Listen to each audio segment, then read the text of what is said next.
Hey guys, it's Randy with The Fit Politician, and I am coming to you to talk about my current electoral map projection for the 2016 election. Now, I did this last week, and I kind of want to do it every week just to kind of keep you up to date on the polls and where we are in this contest.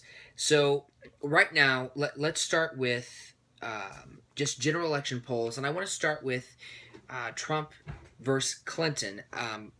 Clinton holds still a lead in all the polls. It ranges from anywhere between 2 and 6 points, and that's a pretty good lead as far as national polls go.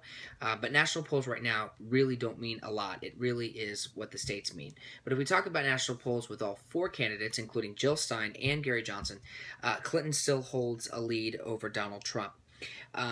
As it looks right now, we have the first debate at the end of September 26th, I believe. It's on a Monday night. And Gary Johnson is yet to hit that 15% threshold. Third-party candidate has to get to 15% in order to be in the debates. It doesn't look like he's going to make that, although anything can change. This political season has been kind of crazy. Last week, as far as my projections go, I had Hillary Clinton winning by a hefty margin. And the states I included in her winning that are kind of toss-ups at this point are Florida, Georgia, North Carolina, Arizona, Nevada. But I'm going to try kind of change that a little bit now. Last week I talked to you a little bit about 538. It's a great website. Nate Silver does a great job at projecting not only elections, but he projects other things as well, and he's been spot on the past two general elections in 2012 and 2008. So I do rely on him a lot when I want to know the state of the race. The other great website is Real Clear Politics, and what that website does, and I think I talked about this last week too, they take all the polls that we have right now, and then they average them all together, and that's where we get each state's polls in the state of the race. And that's a good way to do it because not every poll is right. Some polls, they're done with smaller numbers. Some polls are very large polls. Some polls kind of swing to the right and some to the left. So when you average them all together, you kind of get a bigger picture, a truer picture of where the race actually is. Right now, on Real Clear Politics, if you look at the website, they have Hillary Clinton winning this election pretty handily. They say that she has almost a 90% chance of winning the general election. And that obviously seems like a lot, and it is, but, we are 2 months out from the election. We're getting into September. You've got September and October for this election to really ramp up. And I think a lot of these polls are really baked in. And I talked about that last week. I think after the convention, people start paying attention. And they watch those speeches. They watch what happens on the campaign trail after that. And honestly, Donald Trump just had a really bad August. He could have used August to really kind of get his message together and go out on the campaign trail and sell his message and ramp up his ground game. As of right now, he still doesn't have a ground game in a lot of states. That's problematic, especially when your opponent, Hillary Clinton, has a ground game in all 50 states. And I am obviously a Hillary Clinton supporter. Everybody knows that who watches these videos and who has liked my page on my YouTube channel. I will not kind of sugarcoat that at all for anybody or try to hide that. I support Hillary Clinton. However, when it comes to polls, you have to kind of take just an unbiased view. I mean, polls are what they are. And the reason why I trust polls is because they were right in 2012 when a lot of the Romney campaign and even Mitt Romney himself, they felt like the polls weren't true. They felt like they were really going to win. He was getting large crowds, even larger than Barack Obama in some places, and he felt like the momentum was on his side. He was going to win, and he thought he was going to win so much that he actually didn't write a concession speech, if you remember, in 2012. That's why it took him so long to concede. And I think that's kind of happening with Donald Trump and his campaign right now too. They're getting huge rallies. They get a lot of energy from these Trump supporters to come out and see him. The problem is he doesn't have a ground game in these states to get out the vote, to register voters, to keep them in the loop of what's going on. Not really a lot of phone banking going on or doors being knocked on. So those things are extremely problematic for a campaign, a national campaign that wants to win a presidential election in November. So let's go ahead and get to the electoral map. Here's what I've got. Real Clear Politics has Hillary Clinton already winning the election without giving her Florida, Georgia, North Carolina, Ohio, Missouri, Iowa, Arizona, and Nevada. Those are still toss-ups. They're not giving them to Trump, and they're not giving them to Hillary. I believe out of these states, and I said last week, and some of you had commented on my last video about Georgia, I know that it's a stretch. I know that it is, but here's what I do know about Georgia in our campaign is that we've got a lot of people on the ground who are not only knocking on doors, but they're going and they're registering voters. There's been a lot of Democratic registration going on in Georgia for the past year, and so they're confident that Georgia, if we don't win it, it's going to be close. And the changing demographics in that state, like I talked about, is going to help Hillary Clinton close that gap in November.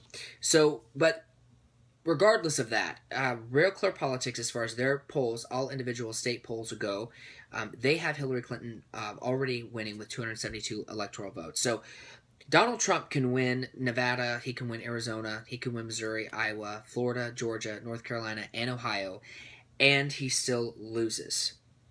He can win Florida, Ohio, and he still loses. So I'm sure the Trump campaign is kind of a little frantic right now and going crazy. I would question why he was in Alabama today. He is going to win Alabama by quite a bit, but his campaign feels the need that he needs to protect Alabama. It's very confusing. So here's what we've got, though. On kind of an update, the polls haven't really changed from last week in a lot of these states. For instance, Georgia, still a tie. The last poll that came out, it had them completely tied, and then a poll before that had Trump up by 2, but the poll that had Hillary up by 7 means that the Real Clear Politics average of it is they're in a dead heat. They're also in a dead heat in Arizona, except the last poll that came out had Clinton up by 3. That's still within the margin of error. So I think Arizona is going to be another one that is close. Arizona hasn't voted for a Democrat in a very, very long time, but again, the changing demographics in that state, especially with the massive amount of Latino voters that are now in Arizona, is going to help Hillary Clinton a lot. And that's why I think Nevada is going to go Hillary. I know they still have a toss-up. The polls are kind of a little wonky there. They have them tied in a lot of the polls, but I think that state is going to stay blue like it was in the last 2 elections. Iowa is a weird one. Iowa is a state that is very white. And we all know that that is a demographic that Trump is doing very well in, especially with white, non-college educated voters. So if you look at the demographics of Iowa, it's a rural state. A lot of it is. Iowa is one state that I can see us actually losing in November. It would be unfortunate since it was blue in 2008 and in 2012. But again, it only has 6 electoral votes, so it's not really a state that is going to matter as much. I hate to say that, but it's just not. Missouri, on the other hand, has them tied. Missouri is a state that has 10 electoral votes.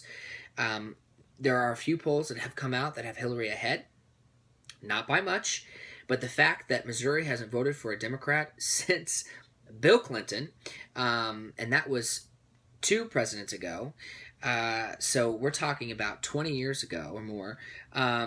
is kind of crazy that it is as close as it is. But we have a lot of, especially the I-70 corridor, with Kansas City, St. Louis, and Columbia pretty much being solidly blue. And then there are some other places within Missouri that sometimes go blue as well.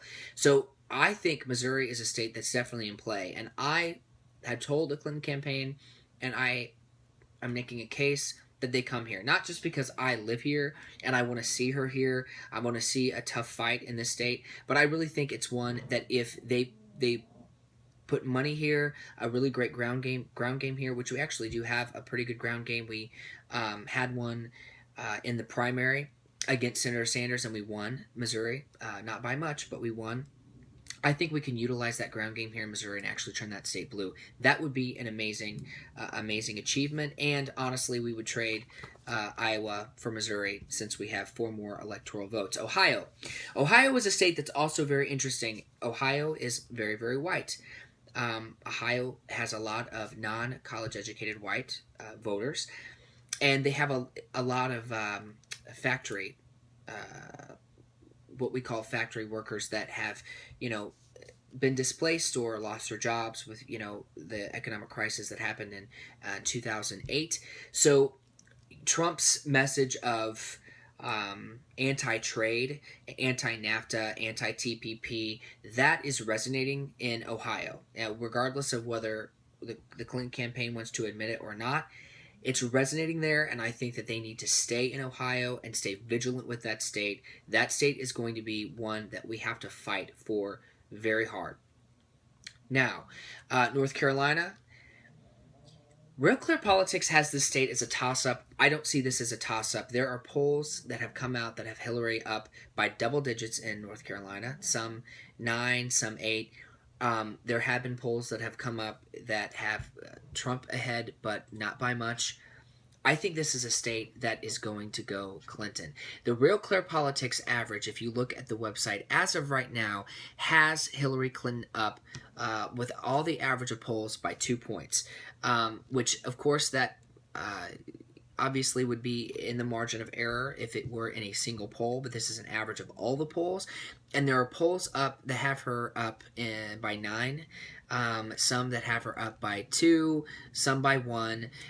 Trump hasn't been up in a poll since a few weeks ago, so actually August 2nd is when he was up last. And I think he's done himself a lot of damage in August. And he was only up by 4, which was 1 point outside of the margin of error. I think we are going to keep that state, or not keep it. We're going to flip it because it was red in 2012 and it was blue in 2008. I think we're going to flip it back to blue, and that would be great to keep that state. And there's some kind of changing demographics in North Carolina too, especially within the African American community. That's the same thing that's happening in Georgia.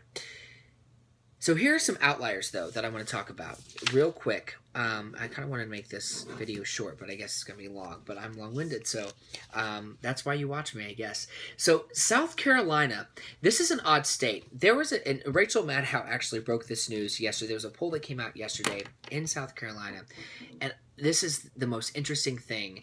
For those of you who watch cable news, you already know all of this. For those of you who don't pay attention and only get your news from people like myself, I hope, this is going to surprise you. There is a PPP poll that has Trump up by 2 in South Carolina. There also is a Gravis poll, or Gravis, however you want to say it, but a Gravis poll that has him up by 4. Now, the margin of error in this one, I believe, is 3.5 points is the margin of error. So he's a half a point outside of the margin of error. This race is almost completely tied in South Carolina.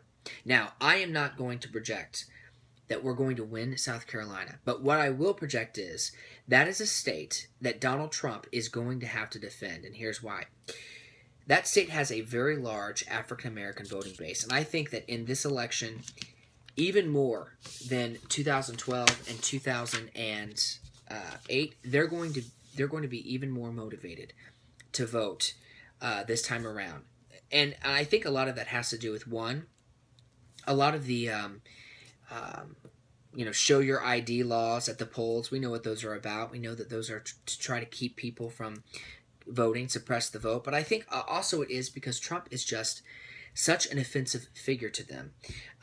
And I believe that they're going to be motivated not only to vote for somebody like Hillary Clinton, who honestly has a great reputation with the black community. They have a great relationship. They know her. They know President Clinton. They know them very well, and they're comfortable with them. They're comfortable with their policies. They believe that the Clintons are going to be a voice for them and listen to them. And I think a lot of it has to do with President Obama's endorsement of Hillary Clinton.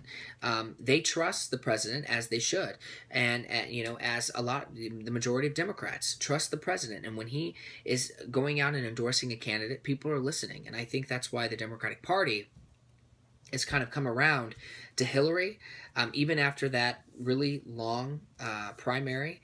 But with Senator Sanders and the Republican. The Republican Party is kind of in disarray. They can't figure it out. And here's how much of a disarray it is. On Lawrence O'Donnell tonight, I don't know if you watch MSNBC, he had Glenn Beck on to talk about how we cannot elect Donald Trump. Now, if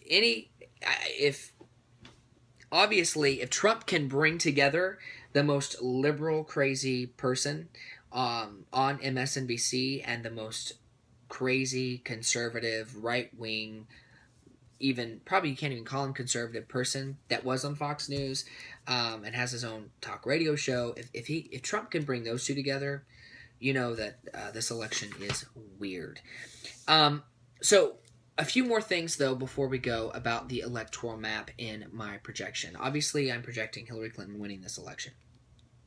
The one thing people need to know, and for those of you who are looking at Donald Trump and looking at his supporters and the large crowds that are coming out to see him, large crowds do not mean that candidates win. We have seen in the past that is not true.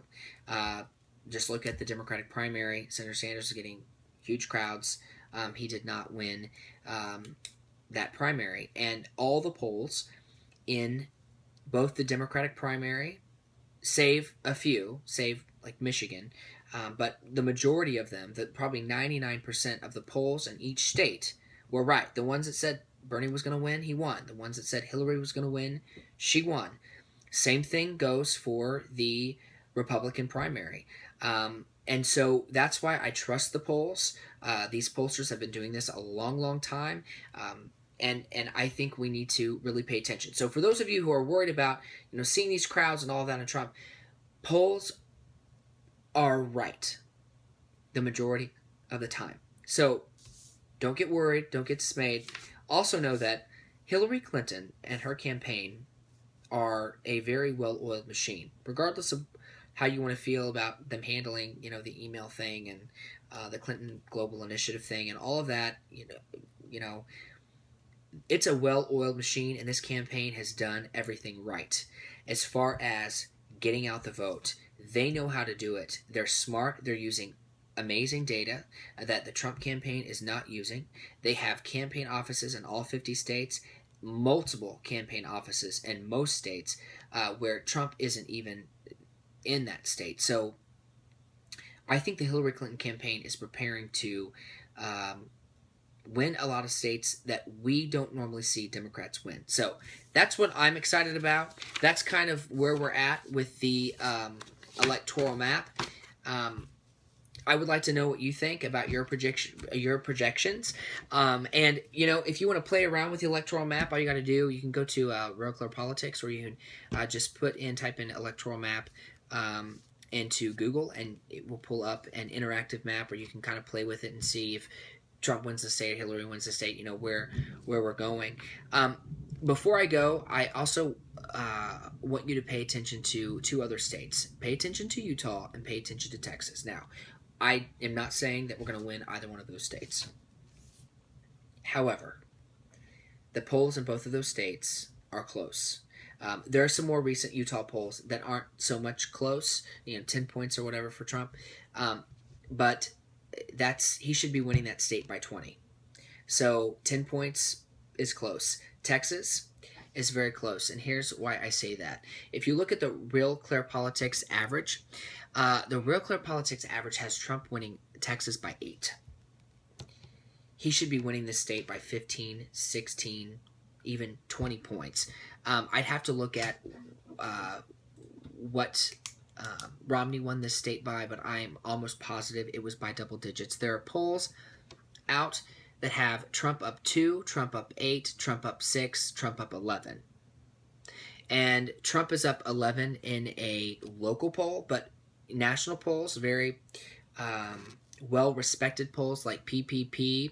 The Texas Tribune actually has been, and they did their poll with YouGov, have him up by 8. That's a very reliable source. PPP has him up by 6. And then a Texas Lyceum poll, which I'm not really sure about that one, has Trump up by 2. So you can take that at a grain of salt. But when you've got Trump averaging all these polls only up by 8, that's something that his campaign should be worried about, and that's something we should be celebrating. If we can close that gap and he only wins Texas by 6, that is going to mean great news for us in 2020, because the demographics in Texas are changing so fast, and it's getting so much more diverse. And there are a lot of large cities there that are very liberal. I think we're going to see Texas go blue within the next presidential election. So those are my predictions. Thank you for watching this video. If you liked it, push like. If you liked it enough to share it. And stay tuned for next week's election projection. Thank you.